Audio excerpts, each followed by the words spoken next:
Okay, so welcome to the Sunday Sit hosted by the Monastic Academy. My name is now Shura Mitra, although people call me Mitra for short. Tonight I'll be giving the talk and leading tonight's session. This week, this year, this lifetime has been very interesting. Of course, as most of us probably know, the past week has been filled with a lot of elections. And this year has been filled with a lot of a pandemic, and of course there's just generally a lot of change and a lot of transformation happening in the world. And so when I was trying to figure out what we'll talk about this week, I thought about how to deal with the anxiety, the vulnerability of all of this change and disruption. And it's really easy to get lost, and for most of us the natural reaction in the midst of anxiety, in the midst of change, is to kind of freak out and try to move faster, do more, get some sort of sense of control, or to shut away, try to dig our heads in the sand and pretend like nothing's happening. And unfortunately, it seems like, although those might be adequate and good solutions at times, it seems like the world is calling to us to step up in different ways. And for us here, at least in the meditation community and a monastic community, there is an inquiry and an invitation to stepping into a type of leadership, spiritual leadership, you could say, world leadership. And it only seems like the anxiety is only going to get bigger. It seems like only the changes are going to get faster, and it's going to become more and more increasingly important for us to learn how to stay sane, how to stay calm, how to stay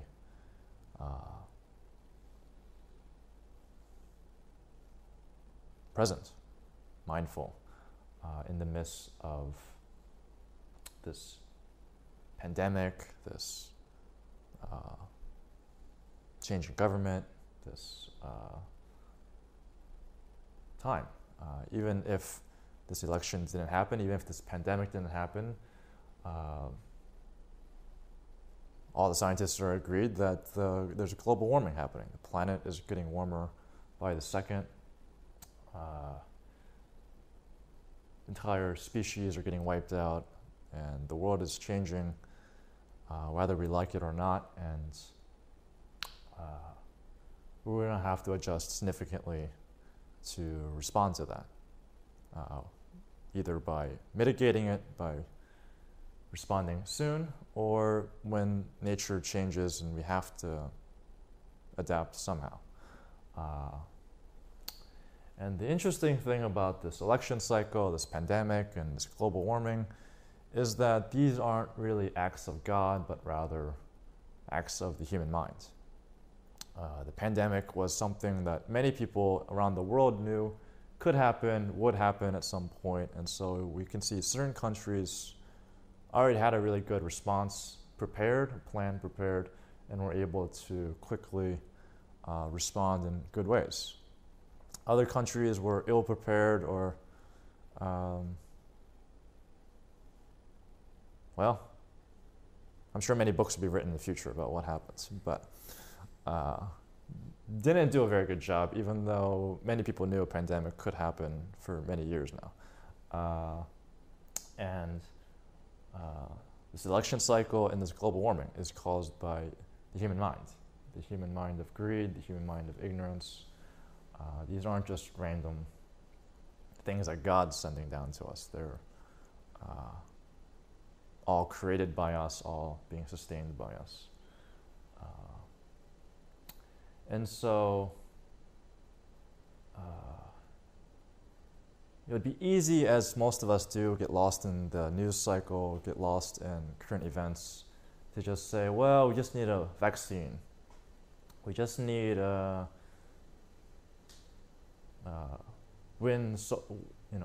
wind turbines off the coast of the eastern seaboard. We just need electric cars. We just need a new president. We just need a new government. We just need this or that. But really, this is not really new, I would say. This anxiety, this paradox of the human mind, this challenge of how to live well and how to live in harmony with life has always been a human question.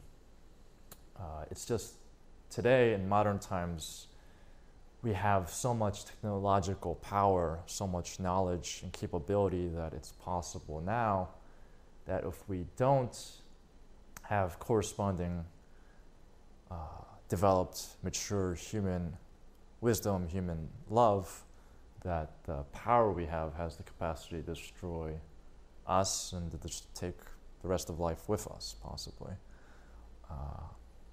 So the good news, the silver lining, is that the need to mature and develop and cultivate these qualities of love and wisdom, integrity, trust, faith,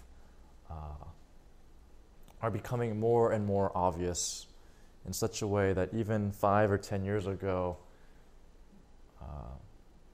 wasn't so clear and didn't make as much sense. There wouldn't be this many young people in a room practicing like this probably 5-10 years ago. I know when I first started practicing, I was usually the youngest and only young person in the room, and there were a lot of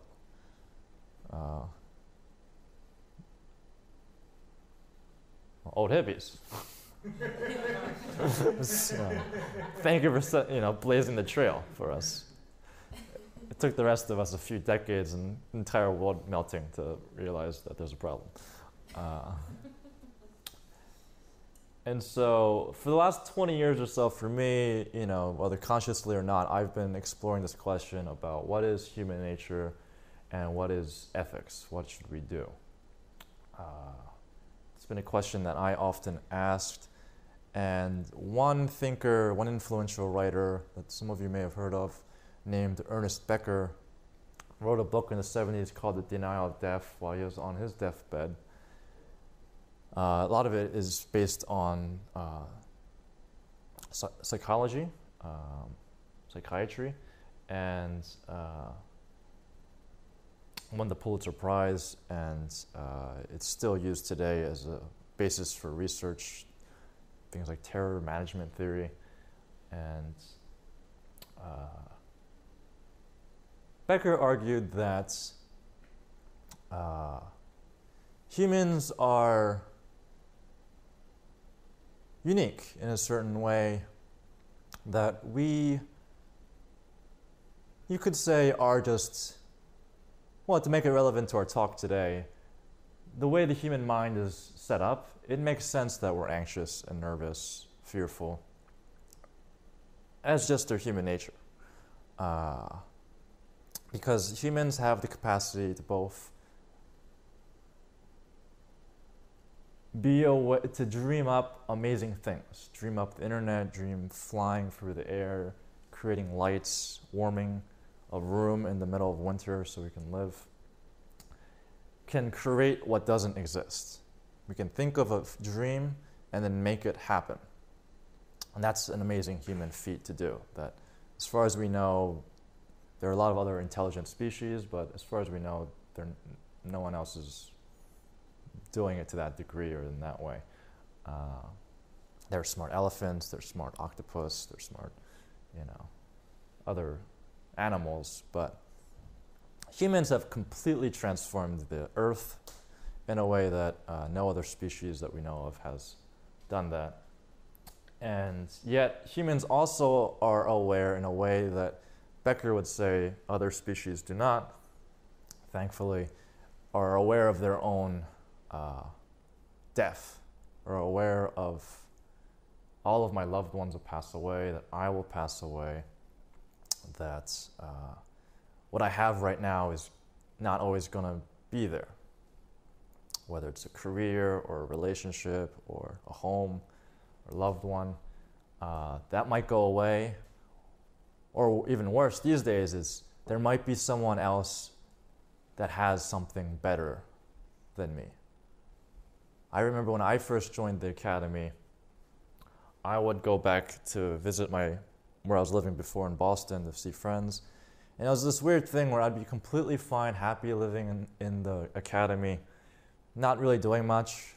There's no shows to visit, there's no games to play, you just take walks in the woods and it's like, it's enough, it's good.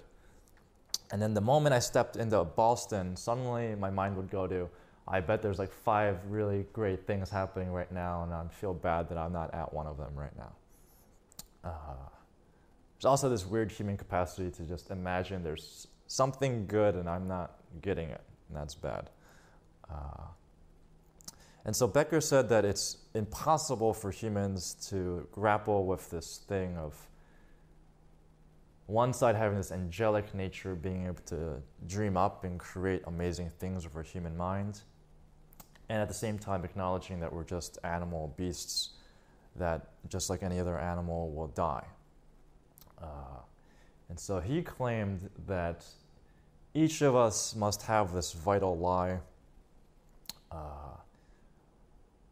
This lie, because it's not true, and it's vital because if we don't have it, we couldn't live. We have to have this vital lie that gives us hope and meaning, whether it's having kids and sort of living out immortality for our kids, whether it's maybe making a monastery or a business or a nonprofit, making a change in our neighborhood, writing a book, having an impact in our town or our community, some way to live beyond our physical death. And he said that each of us has to find our own vital lie to give ourselves meaning and hope of why it makes sense to live. Knowing that we're going to die, knowing that everyone we know is going to die. And in my experience, the generation coming up today, I'm not that old, but especially those that I'm meeting that are in their 20s and younger, have this sense of hopeless, helpless feeling that was even worse than my generation, that global warming is definitely going to destroy the planet. No one in power is doing anything about it. And none of us trust government, none of us trust communities or religions or businesses, corporations.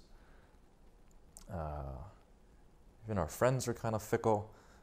A lot of times people come to the monastery and the number one teaching we just teach them is what you do matters, that it's not just all relative and hopeless and helpless, that you can take action and make a difference, and it matters.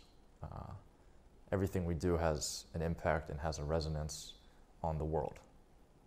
It's like the first teaching for a lot of people. But this question also bothered me a lot. And I remember I flew all the way to Seattle to attend the Ernest Becker conference. And I remember asking one of these scholars, so this vital lie thing, how am I supposed to deal with this? How am I supposed to live if in the back of my mind I go, well, this is just my vital lie. This job, this relationship, this service project. How am I supposed to live if in the back of my mind I just go, well, this is just your lie, so that you don't face the impossibility of knowing that you're a limited creature with an unlimited mind. And my memory tells me he told me a one-line answer, and I think it's taken me 10 years or more to really understand. And when he first told me, I was like, I don't really know what you just said, but I think it gave me a bad answer. I don't think you know what you're talking about. So, but I don't want to be rude, so I just let it slide, and we went to lunch. But he said, there's a difference between a delusion and an illusion. That understanding and realizing this vital lie can illuminate your life and your path, or other things can delude you into more ignorance, into more greed and hatred and delusion. And there's a similar metaphor that Soryu, the head teacher at Maple, gives, which is if you're in prison and trying to get out of prison, every step that you take trying to get out of prison until you're actually out of prison is still within prison. If you're trying to get out of this room, out of this building, every step that you take will still be in this building until you get out of this building.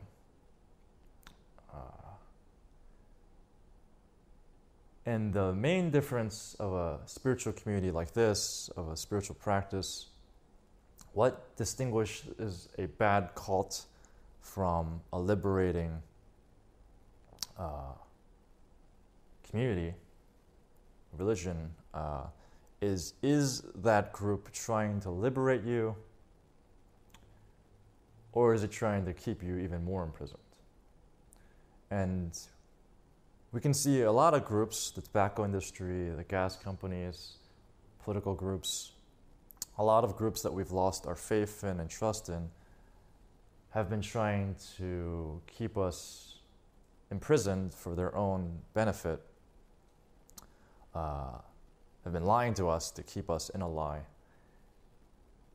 And then we can be grateful and happy and appreciative that there are others over thousands of years who have kept traditions and practices and communities going that are trying to liberate us, that teach us limited forms, artificial forms like Buddhism, Christianity, these forms that a lot of modern people say are old and corrupt and are just trying to trap you. And sure, there's probably have been a lot of corrupt Christians and Buddhists and other figures in all the institutions, because any large institution that's powerful is going to have corrupt people. But we can also appreciate that there have been, in each of these traditions, people that kept those traditions alive and real, that truly sacrificed their lives to liberate themselves and then to liberate others, to teach others. Hey, Jesse.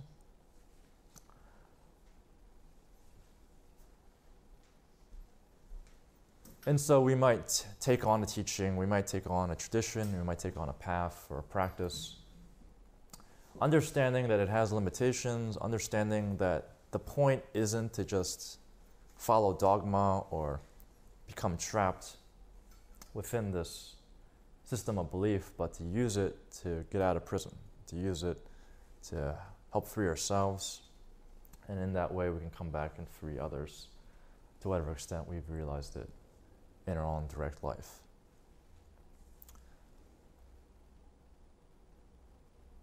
And so, in my mind, in my way of looking at things, this year, this week, and probably the future of the rest of my life, I imagine, will only get more complex, more complicated, more anxious, more rate of change, accelerating change. But rather than trying to do the normal human tendency of moving faster and trying to control everything, in a spiritual community like this, we can turn that gaze and attention 180 degrees around and look at the source of the human mind that created all these problems in the first place, and then demonstrate and realize and thereby teach from our own direct experience a way for the world to find a different way. And the need for that is greater than ever. It's greater than ever needed that we don't subscribe to ideas and fabrications and made up things over and above the people right in front of us. That we don't choose a label or choose an ideology and subscribe to that and then prioritize that over the living, real things right in front of us.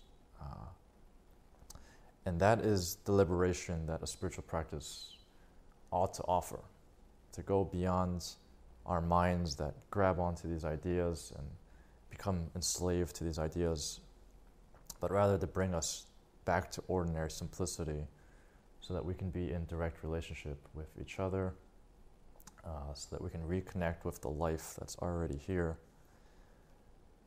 and thereby finally be able to be relaxed and calm and sane in the midst of the most insanity, in the midst of the most injustice, and make a true difference that doesn't fight fire with fire, but rather meets the hatred of love and ignorance with wisdom. It's a very tall order. It's a very high task, but more than ever, we're fortunate that the world is calling us to do whatever small part that we might have to play in that, and that we can be in community to practice that we can support each other to do this. So for the remainder of this time, these next little bit over an hour and a half, we'll put this into concrete practice, bring it from thought into practice and dialogue. And I would subscribe that there are 5 ways. Obviously, 5 is an arbitrary number, but I chose 5 because it's a nice number and I have 5 fingers. 5 ways to deal with being sane in a crazy mind, which then gets projected into a crazy world, which then becomes a crazy mind. First would be right views and right thought. Classic Buddhism 101. Try to learn from wise ones, smart ones, realized ones, what is true, what is a better belief, what's a better belief structure, what's a better way of thinking, how are things actually, and therefore how should we act? What's a good way forward? So we can be lucky if we ever came across a good teacher, whether in a book or an audio file, or maybe in person, maybe a friend, and they're able to give us a little bit better perspective, better teaching. Hopefully this talk offered a little bit of that, so that covers the first one. Second would be appreciating your body. Understanding that our body, as Becker said, we are also beasts, and our bodies have a huge impact on us and is a great source of information and a great source of refuge. Being able to tune in and learn about our bodies, learn body posture, learn breathing techniques, learning the warning signs when our bodies are telling us that something is off, and then learning how to honor, acknowledge that, and then adjust.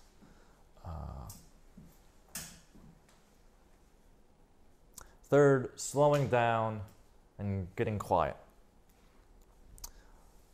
Rather than the normal thing that most of us do where we go faster in the midst of a problem, in the midst of stress, actually learning to go even slower so that we can actually digest and process and metabolize the intensity and the amount of stress and information that's coming to us.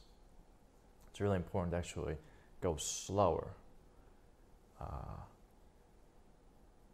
A lot of people with good intentions going faster have ended up causing more harm. So it's better to go slower and quieter. Fourth, being in good relationship. Understanding that the modern myth of radical individualism is, at best, a half-truth. Turns out community and other people really matter and have a huge impact on everything. So we'll practice in a bit of right relationship and friendship. And finally, service. One of the greatest sources of Suffering is, on one hand, feeling like I have to do something about something that's outside my control. That's insanity, and that's insane. That creates insanity. I have no control over everyone liking me, but I want everyone to like me, and I gotta do something so everyone likes me. That would make me insane, because that's not in my control. I can't do anything about that. I can't make everyone like me. It's impossible. I don't want anyone I know to die. I don't want to die. I gotta do something about that. There's some people who debate that you can do something about this, but let's just stick with the rest of human history where that was just a given that you can't do anything about that.